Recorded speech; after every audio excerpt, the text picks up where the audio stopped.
inteligencias.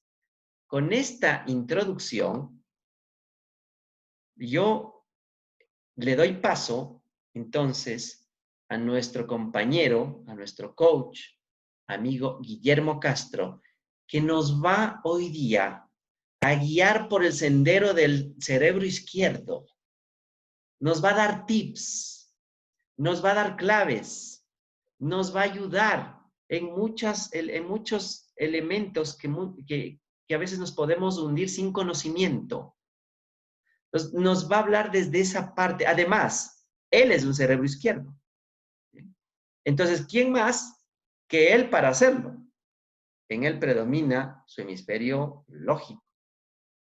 Entonces, esto está bien equilibrado en este mastermind.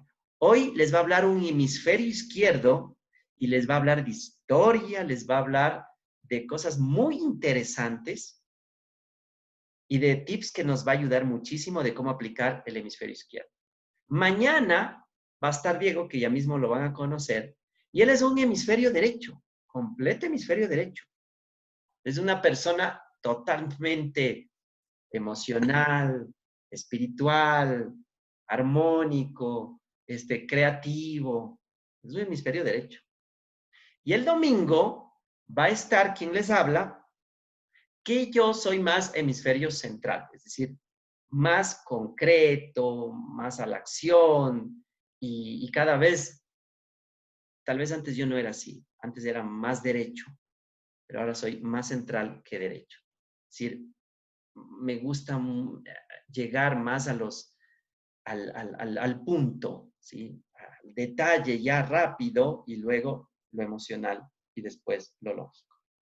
Por eso es tan perfecto este equilibrio y he invitado a estos dos compañeros que trabajan con nosotros en nuestra empresa Liderazgo para que sean ellos y que fluya tan fácil el tema, porque cuando tú eres o cuando en ti predomina ese cerebro, entonces lo haces con mucha más facilidad, porque no sería más difícil hablar a un lógico de que te dé los tips de cómo debes ser emocional, porque para un lógico no es tan fácil ser emocional, para un emocional no es tan fácil ser lógico, y para un central no es tan fácil ser los dos. Pero cuando ya tú eres, eso fluye. Por lo tanto, les voy a dejar con Guillermo, en donde con él van a fluir toda la parte analítica, intelectual, racional, lógica, y la vamos a disfrutar también. Muy bien. Bien, entonces, mis queridísimos amigos, queremos dar una cordial bienvenida a nuestro amigo, coach Guillermo Castro. Guillermo, los chicos son todos tuyos. Adelante. Bueno, muy buenas noches. Gracias por estar aquí a esta hora. Esto habla de lo bueno que tienen ustedes en su mente en este momento. Para muchísima gente, este momento es un momento de crisis, de dificultad. Hay muchos que se han sentado a llorar y a pensar que el futuro está oscuro y negro y que las cosas cada vez van a ser más difíciles. Pero hay otros que se están capacitando, que están mirando que las cosas se pueden hacer y se pueden hacer muchísimo mejor de lo que se estaban haciendo anteriormente. Lo que vamos a hacer hoy es pegarle una vista histórica a estos momentos de dificultad, a estos momentos de crisis que ha tenido la humanidad y vamos a ir a un punto específico que es bien interesante, donde a través de una historia, porque inicialmente les voy a contar una historia, ustedes van a ir participando y me van a dar sus aportes de esto y esos aportes les van a ir dejando una enseñanza a todos y cada uno de ustedes.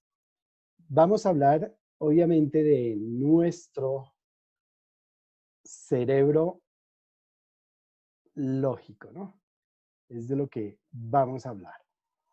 El cerebro lógico es analítico, crítico, está el autoconocimiento, pero también es el que se basa en las realidades, en los datos estadísticos, en las experiencias que han vivido o han tenido otras personas. Y esto le permite trabajar con mucha tranquilidad, ¿sí? Porque dice, es casi como cuando usted va a comprar un producto y le dicen está científicamente comprobado. Ese es un eslogan hecho específicamente para personas de cerebro lógico. ¿Por qué? porque queremos que todo tenga una certeza, que podamos tener algo tangible, algo que se pueda comprobar.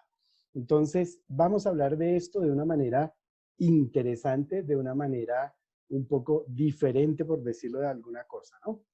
Yo les voy a preguntar si ustedes saben qué sucedió el 6 de agosto de 1945. Yo quiero que ustedes escriban ahí en la pantalla si recuerdan o saben qué sucedió el 6 de agosto de 1945.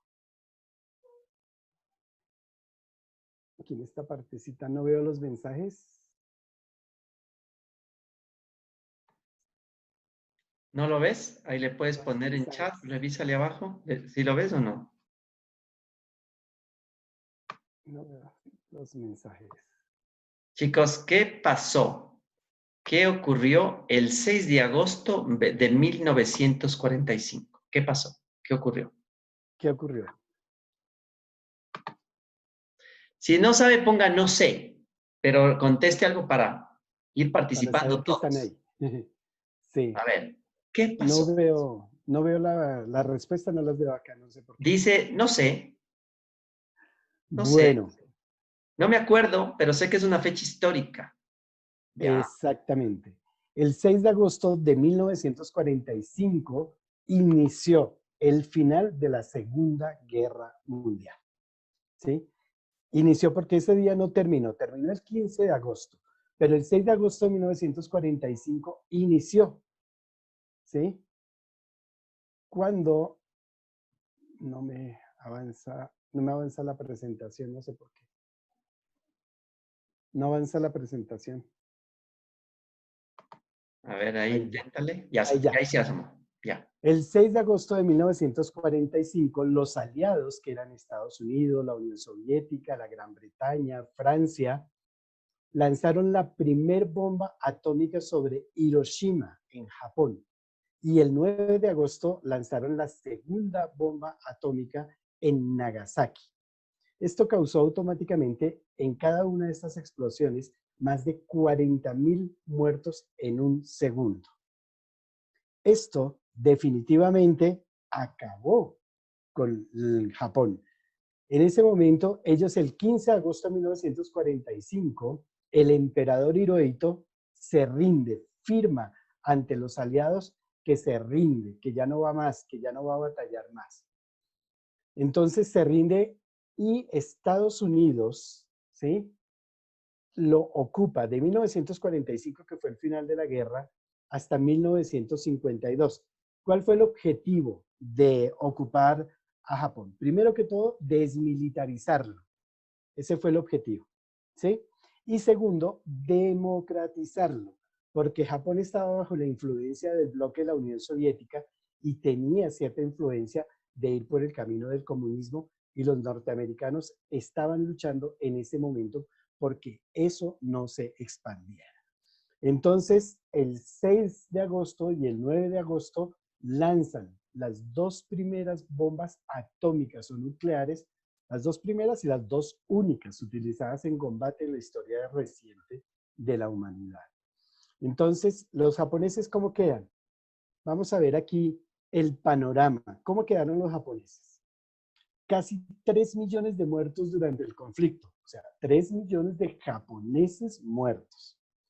Perdió la Segunda Guerra Mundial y tenía que pagar los daños. O sea, todos los daños que ocasionó a otros países, ya estaba endeudado porque tenía que pagarlos. Tenía que devolver los territorios ocupados, todos los países cercanos, las islas que habían invadido. Más o menos habían 7 millones de japoneses en islas que estaban alrededor de Japón. ¿Sí? Debían renunciar a su ejército y debían renunciar a volver a hacer la guerra. Por eso los japoneses en este momento son un país pacífico, pacifista, porque es parte, ellos cuando asumen un compromiso, lo llevan hasta las últimas consecuencias, porque para ellos la palabra tiene un valor superior a cualquier papel escrito. Para completar esto, aparte de que están totalmente destruidos, de que cayeron las dos primeras bombas atómicas, Japón tiene que importar el 80% de lo que consume, porque es un territorio tan pequeño que no tiene donde hacer agricultura, no tiene donde hacer ganadería, no tiene minas para extraer minerales. Entonces, todo eso tiene que comprárselo a otros países. Y en ese momento, al momento del final de la Segunda Guerra Mundial, tiene 73 millones de habitantes. Entonces yo les pregunto, ¿es un panorama oscuro? Claro que es un panorama oscuro. Más de 3 millones de muertos, totalmente destruido. Entonces yo digo, ellos en menos de 20 años se recuperaron y se convirtieron en una potencia económica. Tengo aquí una pregunta. Algunas veces dicen, no, es que hay un desempleo que ya llega casi al 16 o 17%. ¿Estaban peor o no estaban peor los japoneses en esa fecha? Estaban muchísimo peor. O sea, realmente lo que nosotros estamos viendo en este momento no es lo dramático que han vivido otros países o que ha vivido el mundo, porque no fue solo Japón, sino toda Europa destruida. Rusia también tuvo una cantidad de muertos impresionante. Alemania, la Alemania nazi también quedó casi totalmente destruida.